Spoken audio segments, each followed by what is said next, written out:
আর এখনকার নেতা নেত্রী ভাবো এই দুদিন পরে ভোট পরব আমাদের এখানে আসবে, ভোট পরব আসবে নি, দুদিন পরে ভোট শুরু হবে। হ্যাঁ, বিভিন্ন নেতা নেত্রী অভিনেতা অভিনেত্রী তারা সিনেমা জগতে অভিনয় তাদের শেষ হচ্ছে নি, তাদের যত অভিনয় এরপরে রাজনীতিতে শুরু হয়ে যাবে দেখবে। তারা কোনোদিন কারো ঘরে যাই করে তোমরা ভাবো তোমরা কম গরিব, তোমাদের ঘরে আসি করে কোনোদিন খাবে, কিন্তু ভোটের আগের দিন দেখবে তোমার ঘরে আসি পাত পড়ে বসে বেশ সুন্দর পাতা চাটিয়ে খাইয়ে দিয়ে চলে যাবে। কিসের জন্য? দেখা দেবে যে না আমিও গরিব তুমিও গরিব, আমরা সবাই একই। কি করে একই হতে পারে?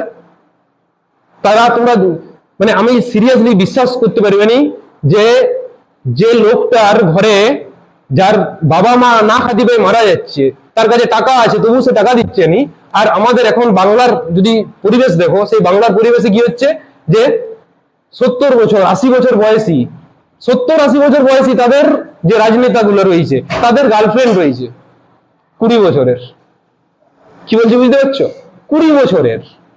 তারপর তারা কি বলছে যে গার্লফ্রেন্ড অবশ্যই থাকতেই পারে, মাথাকার কি আছে, আরো থাকবে 10টা থাকবে, এরকম করে বলছে। আরে গার্লফ্রেন্ড কেন, তুমি 1000টা গার্লফ্রেন্ড রাখো, কিন্তু সাধারণ মানুষের টাকায় তুমি কিসের জন্য রাখবে?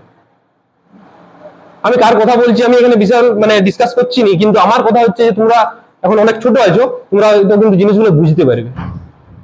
তাহলে আমার কথা হচ্ছে যে এই যে রাজনীতি, এই রাজনীতি একদমই ভালো রাজনীতি না।